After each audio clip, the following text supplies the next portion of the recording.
Golden State Media Concepts bring you the Bible Study Podcast. Reflect and journey the Bible as together we study God's Word and be inspired. Bible study made fun and informative for all ages. It's the Golden State Media Concepts Bible Study Podcast.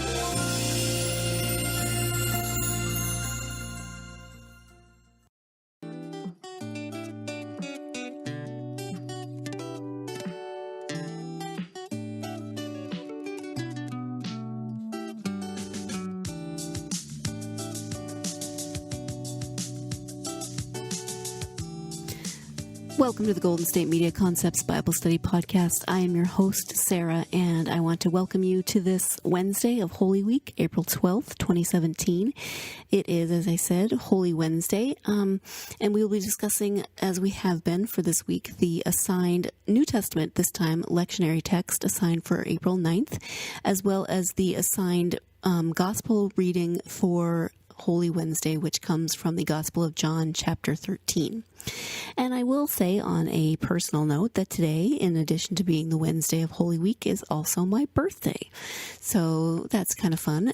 It's always interesting to have a birthday during Holy Week. I have had my birthday on Easter twice. I've had Palm Sunday birthdays, and I think I've had one Good Friday birthday. So I've run the range, the gamut of Holy Week birthdays. It tends to happen when you have a early to mid April birthday, or even sometimes end of March, as one of my nieces does. And of course, this isn't about me, but you know, it's always kind of fun to have these Holy Week birthdays just to see where they fall and what's going on in my life. It was always a little crazy when I was in the parish to try to fit in any kind of birthday celebration in the midst of numerous Holy Week services. So it's kind of nice to not have that this year, although I do miss a lot of aspects of being in the parish and participating in the craziness that is Holy Week. It was a lovely day. My hubby spoiled me. He brought me breakfast in bed, so who can complain about that? And lots of fabulous well wishes and all the good stuff that make birthdays good. But I just wanted to bring that up because it's on my mind, and just to share that with you, my listeners. Not that I'm expecting anything from you, but just to share it for me, for my own sense of celebration, and to say, hey, it's my birthday and I'm here and it's Holy Week. But it is Holy Week, so I want to actually turn to the texts that are assigned. As I mentioned, we'll be doing the New Testament reading assigned for April 9th, which was Palm/Passion Sunday. And that reading is from 1 Corinthians chapter 11. And then this week I've also been doing the assigned lectionary readings for the day of the week, today being Holy Wednesday. And that reading comes from the Gospel of John, chapter 13.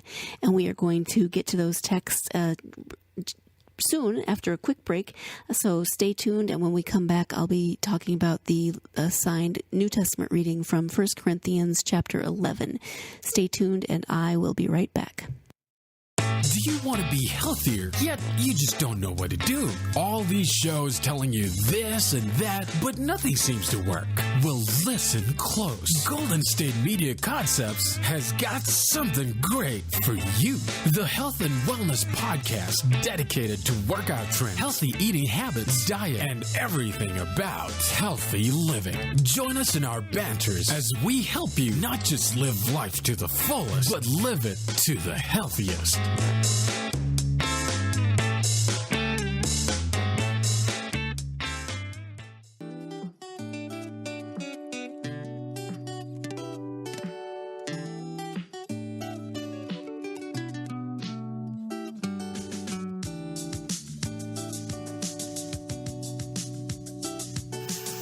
Welcome back to the Golden State Media Concepts Bible Study Podcast. As I mentioned before the break, I'll be starting this section off by talking about the assigned New Testament reading for April 9th, which was from 1 Corinthians chapter 11, verses 23 through 26. And those verses are as follows. For I received from the Lord what I also handed on to you, that the Lord Jesus, on the night when he was betrayed, took a loaf of bread, and when he had given thanks, he broke it and said, "This is my body that is for you. Do this in remembrance of me." In the same way, he took the cup also after supper, saying, "This cup is the new covenant in my blood. Do this as often as you drink of it, in remembrance of me.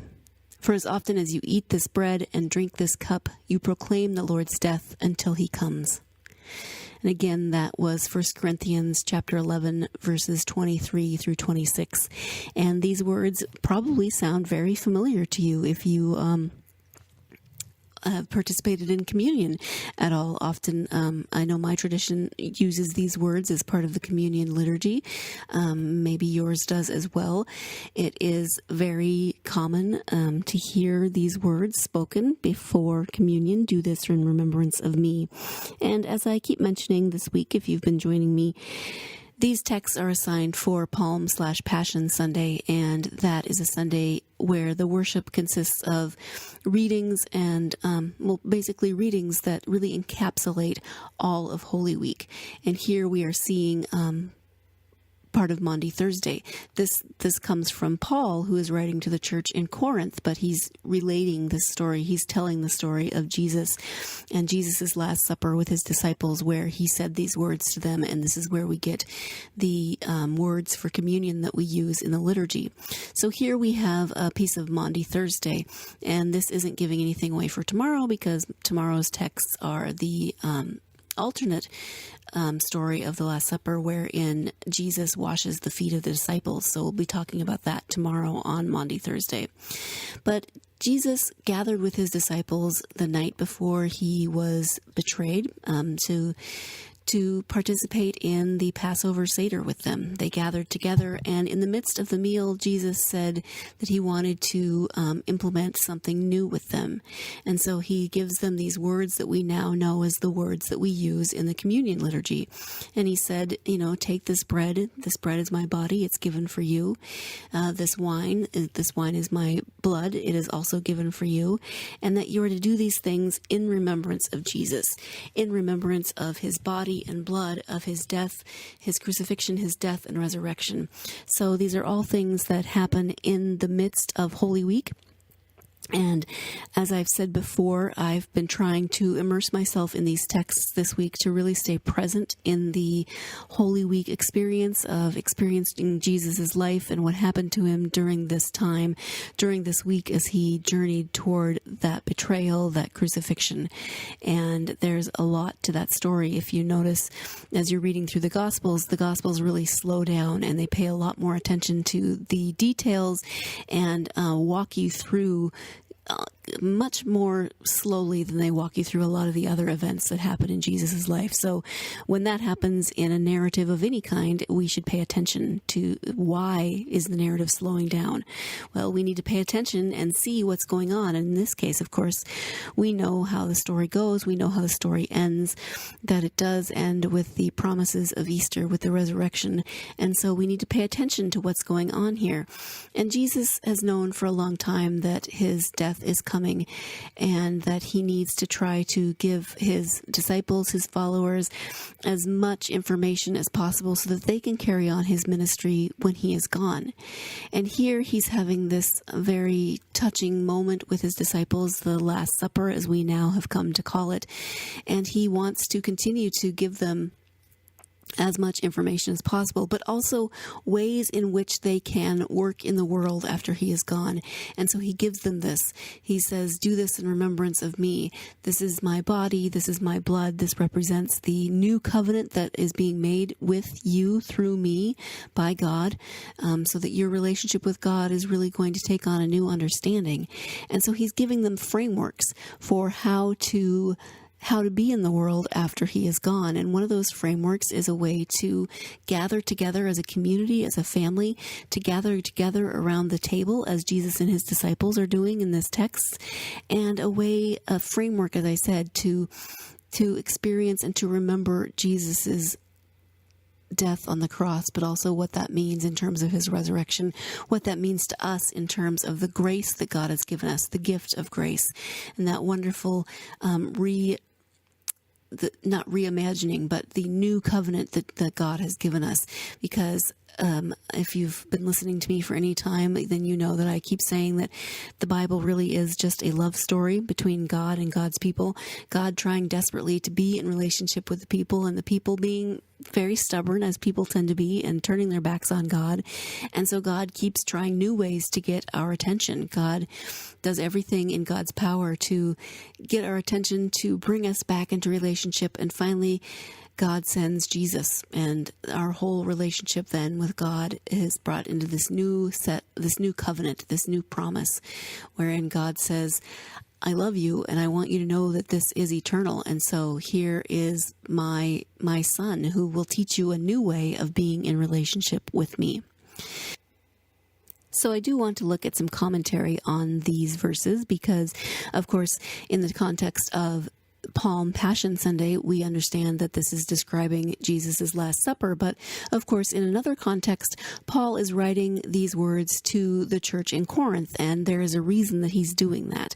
And so this commentary comes from Carla Works, who is the associate professor in New Testament at Wesley Theological Seminary in Washington, D.C., and she says that the Corinthians failed to practice the Lord's Supper correctly.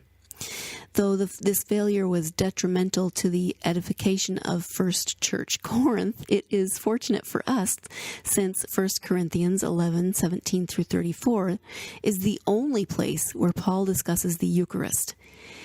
Isn't that amazing? I mean, we probably don't think about that. I know I don't think about it. I mean, I tend to think more about the Eucharist in terms of where we read the words from Jesus, as well as, participating in the Eucharist every Sunday in my own tradition, not quite so frequently for some other traditions, but we hear these words all the time, and it's interesting that Paul didn't speak of them more, because Paul had something to say on, just about every topic, and so I am fascinated that Paul didn't talk about this more. But she goes on to say that it seems that the Corinthians were partaking the bread and the cup regularly, but their behavior at the table caused the apostle to question whether what they were doing could rightly be called the Lord's Supper. Although their words may have recalled the night of Jesus' death, their actions were preaching a different story. She goes on to say, immediately prior to verses 23 through 26, Paul reveals that the Corinthians' table etiquette was not even recognizable as the Lord's table. In verses 17 through 22, the reader learns that some have plenty of food and drink, while others have little. Some are drunk before their brothers and sisters even arrive. Clearly, some of the Corinthians are more affluent than others. They can afford more food, and because they do not have to work all day, can begin fellowship earlier. These folks, Paul says, have homes in which they could eat and drink before coming to the assembly. It appears from the apostles' description of their table that some of the Corinthians are allowing their social distinctions to dictate their behavior to one another rather than allowing Christ's behavior to be their guide. And so this gives us a really good picture. I had a pastor once who always referred to the church in Corinth as those contentious Corinthians, those cranky Corinthians. He had all kinds of good alliteration, because the church in Corinth really did have some issues. They weren't living up to the promises that had been given us through Christ. They had listened to Paul when Paul came to speak to them, but then as they were going through, they were letting so many different factors affect how they were worshiping together, and they weren't sticking to that original plan that was laid out for them. When they were told of Christ's work in the world, of Christ's love for them, and the communion table, the Lord's Supper, is just one more of those places where they are letting everything else dictate how they do things in worship, in church, in community, and not Jesus' words, not what they had been taught about Jesus' words. So Paul is reminding them that Jesus spoke these words and the context in which Jesus spoke these words. And we too should remember that each week when we go to the table. we come to the table with people from our community, people who may have more than we do or less than we do, but we all come to the table as equals. We all come to the table as recipients of God's grace and God's promises. And what does that mean? That means that God loves us all, that God has given us all the same promises.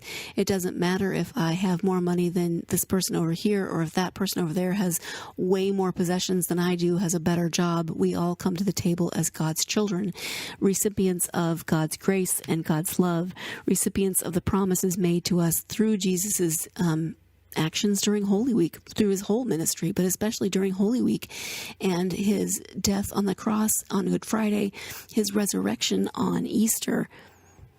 Jesus gave these words to his disciples so that they would have a framework for a way to remember him after his death, but also to remind them of why his work was so important, of why his sacrifice for us was so important, to give them that framework, to give us that framework, that we all come to God the same as beautiful and beloved children, as I always end the podcast with. And so these words are important for a lot of reasons. They're important in the context of Holy Week because they show yet another step in Jesus' journey with his disciples and his journey in his ministry, his journey toward the cross. And Paul is trying to remind the church at Corinth just how important these words were. So that is the text from the Corinthians, from 1 Corinthians that was assigned for this week for Palm/Passion Sunday. And when we are going to take a quick break, but when we come back, then we'll be moving on to the gospel text assigned for today, for Holy Wednesday, and that is from the Gospel of John. So stay tuned, and I will be right back. Tired of searching the vast jungle of podcasts? Now listen close and hear this out. There's a podcast network that covers just about everything that you've been searching. Hey! The Golden State Media Concepts Podcast Network is here. Nothing less than a podcast bliss with endless hours of podcast coverage. From news, sports, music, fashion, cooking, entertainment, fantasy, football, and so much more. So stop lurking around and go straight out to the Golden State Media Concepts Podcast Network. Guaranteed to fill that podcast itch. Whatever it may be. Visit us at www.gsmcpodcast.com. Follow us on Facebook and Twitter, and download us on iTunes, SoundCloud, and Google Play.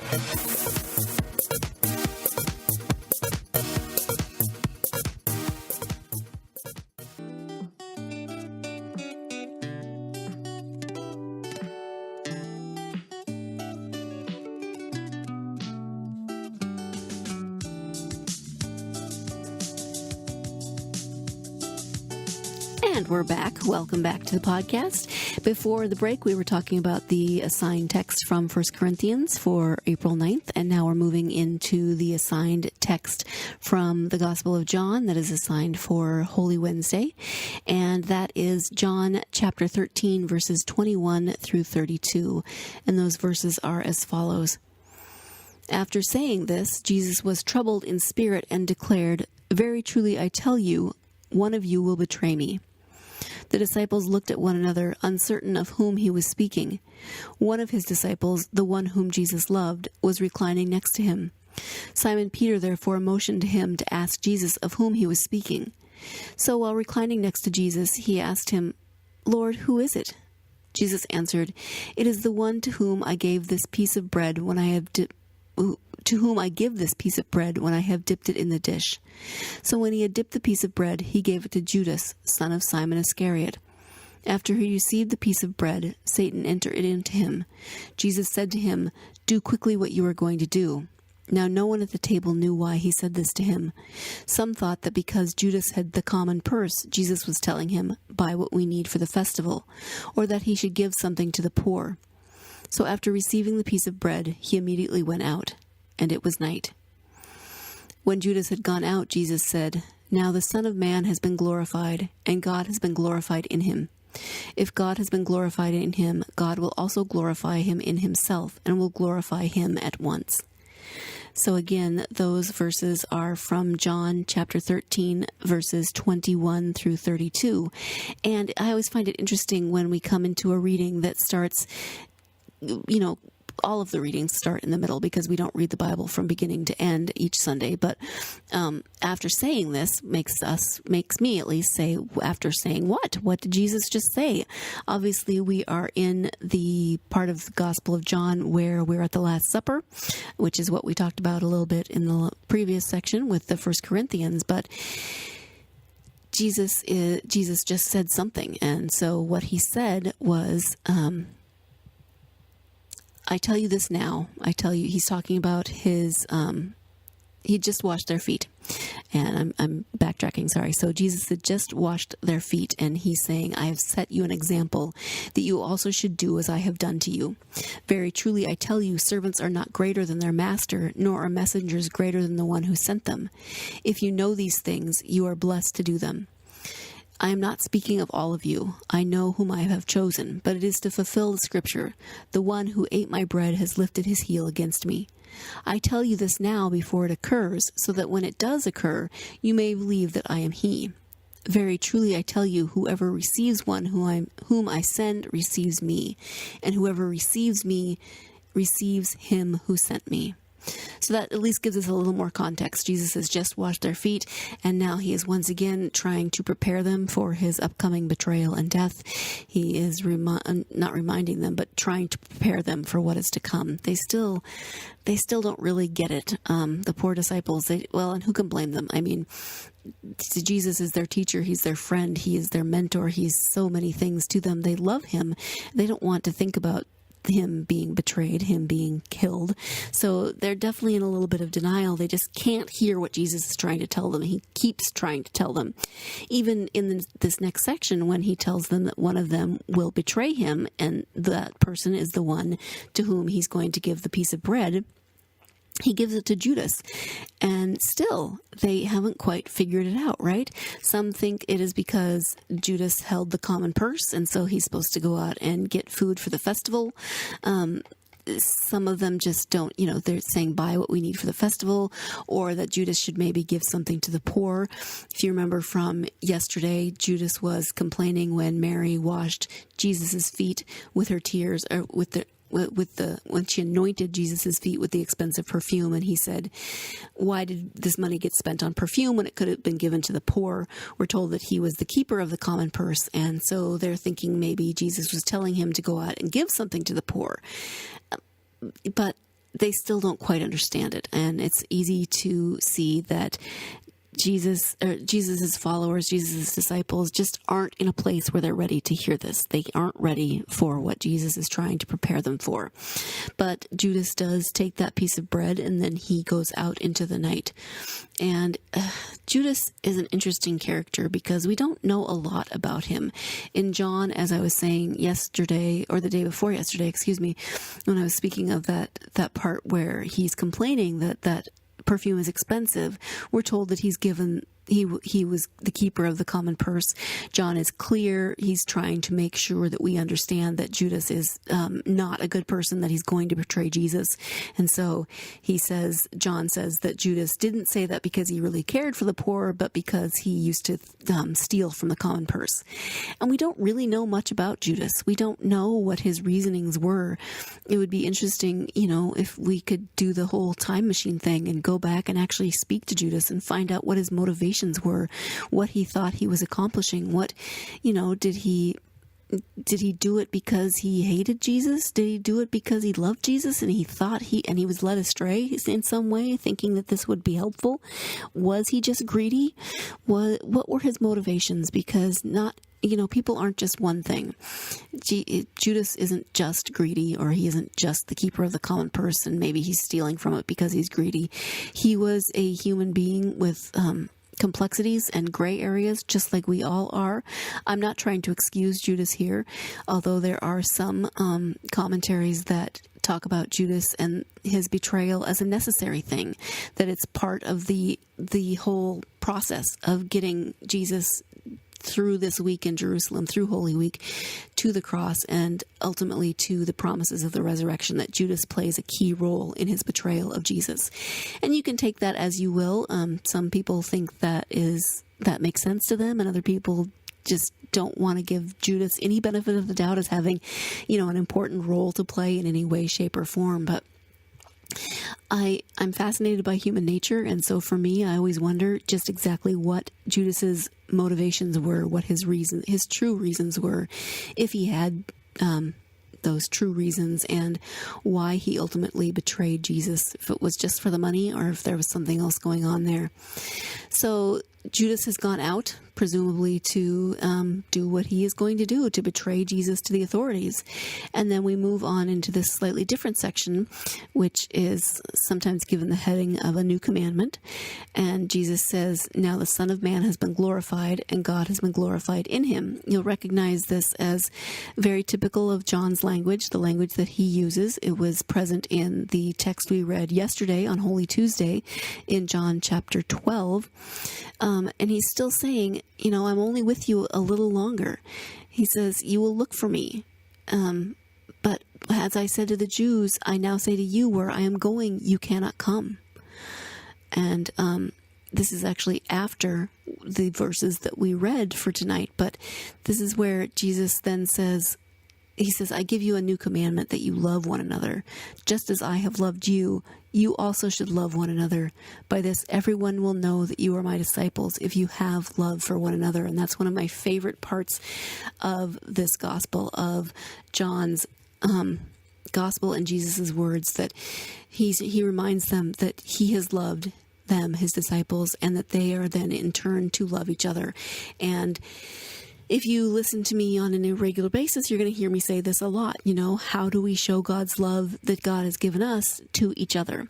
How do we go back out into the world after we worship on Sunday, or after, we participate in Bible study, or after we participate in prayer? How do we go out into the world and show God's love to our brothers and sisters?